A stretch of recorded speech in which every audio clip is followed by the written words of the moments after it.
Bom dia, com a paz do Senhor Jesus. Primeira carta de Paulo aos Coríntios, capítulo 1, o verso 27 declara assim: Mas Deus escolheu as coisas loucas deste mundo para confundir as sábias. E Deus escolheu as coisas fracas deste mundo para confundir os fortes. Refletindo sobre esse texto, compartilhando para nossa reflexão, ele aponta e mostra que Deus, ele tem todo o poder, todo o controle sobre todas as coisas. E ele escolhe homens, mulheres, pessoas sobre a face da terra para cumprir os seus planos, o seu propósito, realização da sua obra. E às vezes as pessoas olham para essas pessoas que são escolhidas e acham que elas não têm muito valor.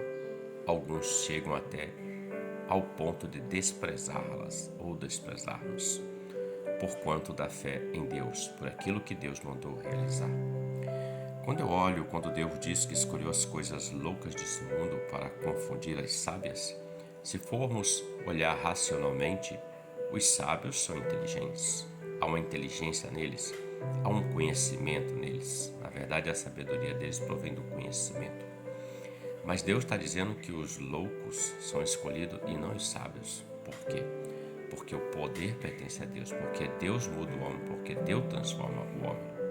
A palavra fala em Gênesis capítulo 6 que Deus escolheu um homem chamado Noé para construir uma arca, realizar um projeto que queria salvar ele e a casa dele. E ele ficou na construção daquela arca algum tempo. E as pessoas olhavam para Noé naquela construção e achavam que ele era louco. Desprezaram ele. Esse moço construindo, esse senhor é louco. Nem chuva tem havido nesses dias, quanto mais construir isso aí. Deixa ele, é louco, perdeu a cabeça, não tem razão mais. É assim que se olha. Quando você está construindo algo que Deus colocou na sua mão para construir mediante a sua fé, as pessoas vão olhar e vão tentar fazer com que você pare. Vão achar que você é louco, que não tem sentido o que você está fazendo. Veja bem, quando o Senhor chama Abraão da terra onde ele habitava, da casa do pai dele, da parentela, aos olhos de muitos poderiam dizer: não, isso é loucura que esse Abraão vai fazer. Ele vai sair daqui e vai para um lugar para onde ele não conhece povo algum, longe da sua família, e ele é um homem de recursos. Loucura. Mas Deus chama os loucos para confundir os sábios.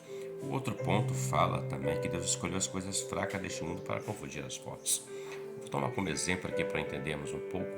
Veja, quando Israel estava diante de uma peleja contra o Golias, o gigante Golias, o guerreiro Golias, era um homem forte, era um homem imbatível. Os guerreiros de Saul, os homens de Israel, fugiam da presença de Golias. Ele afrontou o povo durante 40 dias. Aí chega um menino que aparentemente fraco aos olhos carnais, diante daquela adversidade, diante daquele gigante, daquele guerreiro. E esse menino, ele diz assim: quem é este incircunciso para afrontar o exército do Deus vivo? Eu vou lutar contra ele. Creio e penso que todos os homens de guerra de Saul, daquele tempo, estavam olhando para Davi e certamente pensaram: bom, Davi vai tentar tirar a afronta, mas coitado de Davi, ele vai morrer. Ele é fraco diante daquele homem. É loucura o que ele vai fazer, mas ele vai. Ele vai em nome do Senhor dos Exércitos, porque Deus o chamou. Então não se sinta fraco, não se sinta louco, se sinta privilegiado, porque Deus te chamou para uma grande obra. O resultado dessa obra, você vai recebê-la nesse tempo, e o maior benefício dela é a vida eterna com o Senhor.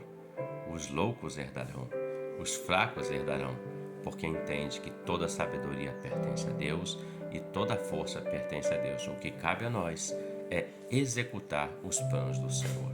Reflita sobre isso. Deus te abençoe e que você tenha um ótimo dia com a paz do Senhor Jesus. Amém?